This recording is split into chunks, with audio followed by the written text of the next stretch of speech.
Bienvenido a Lectura Bíblica en un año. Gracias por unirte a este hermoso devocional para encontrarnos con Dios en su palabra. Nuestro deseo es que tu relación con Dios crezca y se fortalezca. Amado, ruego que seas prosperado en todo así como prospera tu alma, y que tengas buena salud. Tercera carta de Juan capítulo 1, verso 2. El libro de Josué, capítulo 3. Temprano a la mañana siguiente, Josué y todos los israelitas salieron de la arboleda de acacias y llegaron a la orilla del río Jordán, donde acamparon antes de cruzar. 3 días después, los jefes israelitas fueron por el campamento y dieron al pueblo las siguientes instrucciones. Cuando vean a los sacerdotes levitas llevar el arca del pacto del Señor su Dios, dejen sus puestos y síganlos. Dado que ustedes nunca antes viajaron por este camino, ellos los guiarán. Quédense como a 1 kilómetro detrás de ellos. Mantengan una buena distancia entre ustedes y el arca. Asegúrense de no acercarse demasiado. Entonces, Josué le dijo al pueblo: Purifíquense, porque mañana el Señor hará grandes maravillas entre ustedes. Por la mañana, Josué les dijo a los sacerdotes: Levanten el arca del pacto y guíen al pueblo hasta el otro lado del río. Así que ellos se pusieron en marcha y fueron delante del pueblo. El Señor le dijo a Josué: A partir de hoy, empezaré a convertirte en un gran líder a los ojos de todos los israelitas.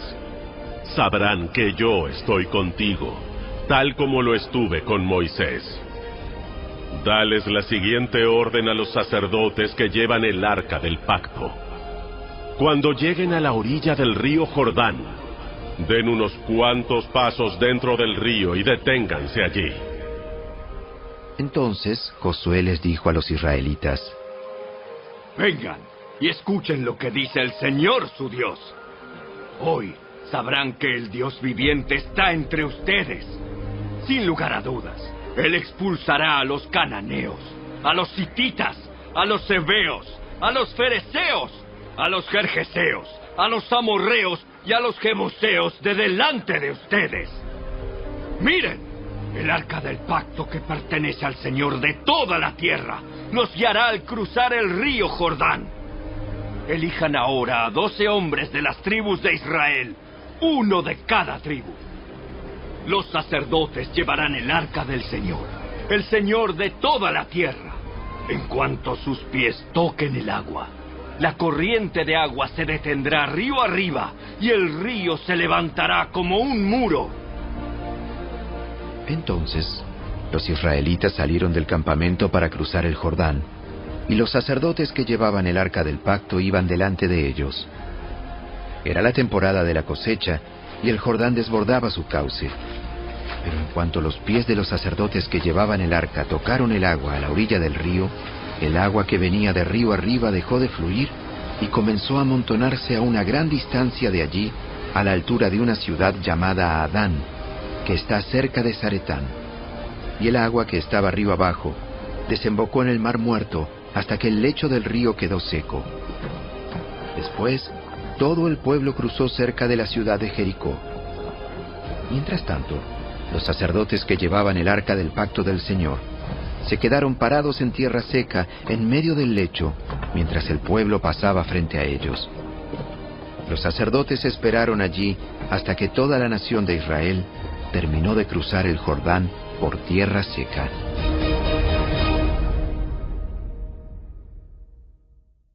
Capítulo 4. Una vez que todo el pueblo terminó de cruzar el Jordán, el Señor le dijo a Josué: Ahora elige a 12 hombres, 1 de cada tribu. Diles: tomen 12 piedras del medio del Jordán, del mismo lugar donde están parados los sacerdotes. Llévenlas al lugar donde van a acampar esta noche y amontónenlas allí. Entonces Josué convocó a los 12 hombres que había elegido, 1 por cada tribu de Israel. Les dijo: Vayan a la mitad del Jordán, frente al arca del Señor su Dios. Cada uno de ustedes debe tomar una piedra y cargarla al hombro.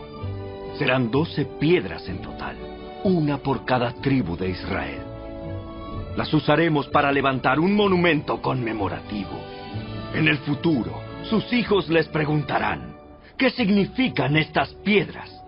Y ustedes podrán decirles, nos recuerdan que el río Jordán dejó de fluir cuando el arca del pacto del Señor cruzó por allí. Esas piedras quedarán como un recordatorio en el pueblo de Israel para siempre. Así que los hombres hicieron lo que Josué les había ordenado. Tomaron 12 piedras del medio del río Jordán, una por cada tribu, tal como el Señor le había dicho a Josué. Las llevaron al lugar donde acamparon esa noche y construyeron allí el monumento. Josué también apiló otras 12 piedras a la mitad del Jordán, en el lugar donde estaban parados los sacerdotes que llevaban el arca del pacto. Y las piedras siguen allí hasta el día de hoy. Los sacerdotes que llevaban el arca estuvieron en medio del río hasta que se llevaron a cabo todos los mandatos del Señor que Moisés le había dado a Josué. Mientras tanto, el pueblo se apresuró a cruzar el lecho del río, y cuando todos estaban a salvo en la otra orilla, los sacerdotes terminaron de cruzar con el arca del Señor, mientras el pueblo observaba. Los guerreros armados de la tribu de Rubén, de la tribu de Gad y de la media tribu de Manasés iban delante de los israelitas al cruzar el Jordán, tal como Moisés había indicado. Esos hombres armados, unos 40,000 en total, estaban listos para la guerra, y el Señor iba con ellos mientras cruzaban hacia la llanura de Jericó. Ese día, el Señor convirtió a Josué en un gran líder a los ojos de todos los israelitas, quienes, por el resto de su vida, lo respetaron tanto como habían respetado a Moisés. El Señor le había dicho a Josué: ordénales a los sacerdotes que llevan el arca del pacto que salgan del lecho del río. Así que Josué dio la orden. En cuanto los sacerdotes que llevaban el arca del pacto del Señor salieron del lecho del río y sus pies pisaron tierra firme, las aguas del Jordán volvieron a fluir y desbordaron el cauce como antes. El pueblo cruzó el Jordán el 10º día del primer mes. Después acamparon en Gilgal, al oriente de Jericó. Fue allí, en Gilgal, donde Josué apiló las 12 piedras que había tomado del río Jordán. Entonces Josué les dijo a los israelitas: en el futuro sus hijos preguntarán, ¿qué significan estas piedras? Y ustedes podrán decirles, aquí es donde los israelitas cruzaron el Jordán sobre tierra seca. Pues el Señor su Dios secó el río a la vista de ustedes y lo mantuvo seco hasta que todos cruzaran, tal como hizo con el Mar Rojo, cuando lo secó hasta que todos terminamos de cruzar. Lo hizo para que todas las naciones de la tierra supieran que la mano del Señor es poderosa y para que ustedes temieran al Señor su Dios para siempre. El Evangelio según Lucas, capítulo 2. En esos días, Augusto, el emperador de Roma, decretó que se hiciera un censo en todo el imperio romano. Este fue el primer censo que se hizo cuando Cirenio era gobernador de Siria. Todos regresaron a los pueblos de sus antepasados, a fin de inscribirse para el censo. Como José era descendiente del rey David, tuvo que ir a Belén de Judea, el antiguo hogar de David. Viajó hacia allí desde la aldea de Nazaret de Galilea. Llevó consigo a María, su prometida, cuyo embarazo ya estaba avanzado. Mientras estaban allí, llegó el momento para que naciera el bebé. María dio a luz a su primer hijo, un varón. Lo envolvió en tiras de tela y lo acostó en un pesebre, porque no había alojamiento disponible para ellos. Esa noche había unos pastores en los campos cercanos, que estaban cuidando sus rebaños de ovejas. De repente apareció entre ellos un ángel del Señor, y el resplandor de la gloria del Señor los rodeó. Los pastores estaban aterrados, pero el ángel los tranquilizó. No tengan miedo. les traigo buenas noticias que darán gran alegría a toda la gente. El Salvador, sí, el Mesías, el Señor, ha nacido hoy en Belén, la ciudad de David. Y lo reconocerán por la siguiente señal. Encontrarán a un niño envuelto en tiras de tela, acostado en un pesebre. De pronto, se unió a ese ángel una inmensa multitud, los ejércitos celestiales, que alababan a Dios y decían: ¡Gloria a Dios en el cielo más alto! ¡Y paz en la tierra para aquellos en quienes Dios se complace! Cuando los ángeles regresaron al cielo, los pastores se dijeron unos a otros: ¡Vayamos a Belén! ¡Veamos esto que ha sucedido y que el Señor nos anunció! Fueron deprisa a la aldea y encontraron a María y a José, y allí estaba el niño, acostado en el pesebre. Después de verlo, los pastores contaron a todos lo que había sucedido y lo que el ángel les había dicho acerca del niño. Todos los que escucharon el relato de los pastores quedaron asombrados, pero María guardaba todas estas cosas en el corazón y pensaba en ellas con frecuencia. Los pastores regresaron a sus rebaños, glorificando y alabando a Dios por lo que habían visto y oído. Todo sucedió tal como el ángel les había dicho.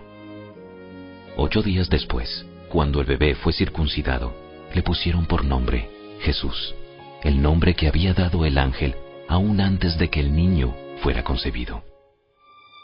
Luego llegó el tiempo para la ofrenda de purificación, como exigía la ley de Moisés después del nacimiento de un niño.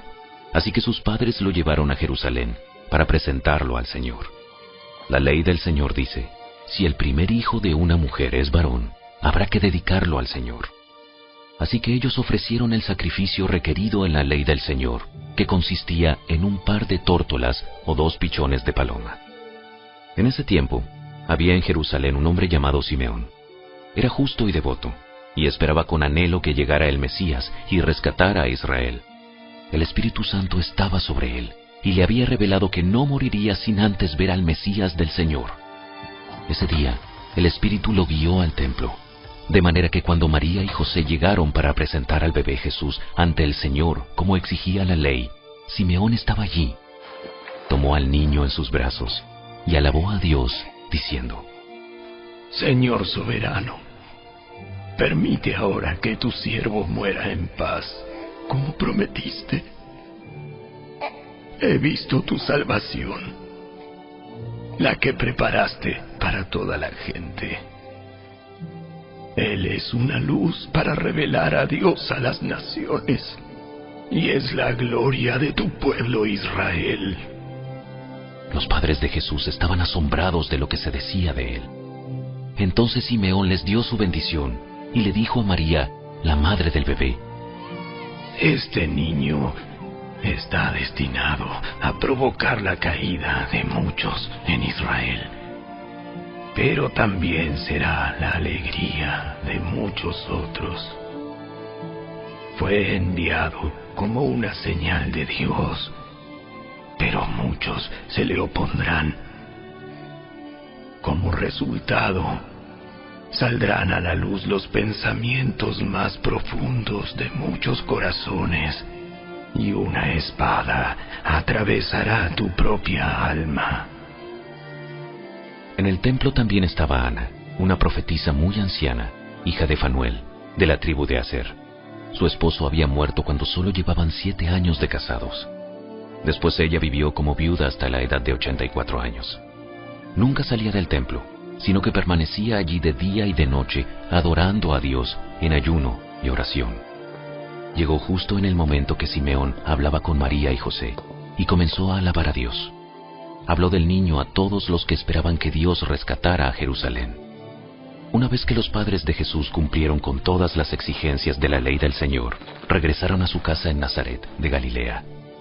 Allí el niño crecía sano y fuerte. Estaba lleno de sabiduría, y el favor de Dios estaba sobre él. Cada año, los padres de Jesús iban a Jerusalén para el festival de la Pascua. Cuando Jesús tenía 12 años, asistieron al festival como siempre. Una vez terminada la celebración, emprendieron el regreso a Nazaret. Pero Jesús se quedó en Jerusalén. Al principio, sus padres no se dieron cuenta, porque creyeron que estaba entre los otros viajeros. Pero cuando se hizo de noche y no aparecía, comenzaron a buscarlo entre sus parientes y amigos.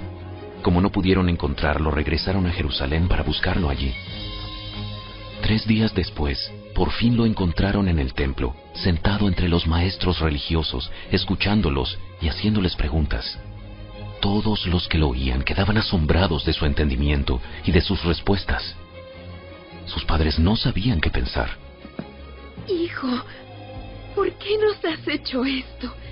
Tu padre y yo hemos estado desesperados buscándote por todas partes. ¿Pero por qué tuvieron que buscarme? ¿No sabían que tengo que estar en la casa de mi padre? Pero ellos no entendieron lo que les quiso decir. Luego regresó con sus padres a Nazaret y vivió en obediencia a ellos. Y su madre guardó todas esas cosas en el corazón. Jesús crecía en sabiduría y en estatura, y en el favor de Dios y de toda la gente.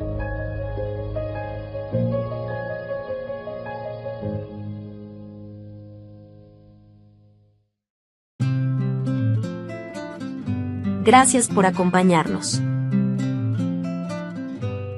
Te esperamos el día de mañana.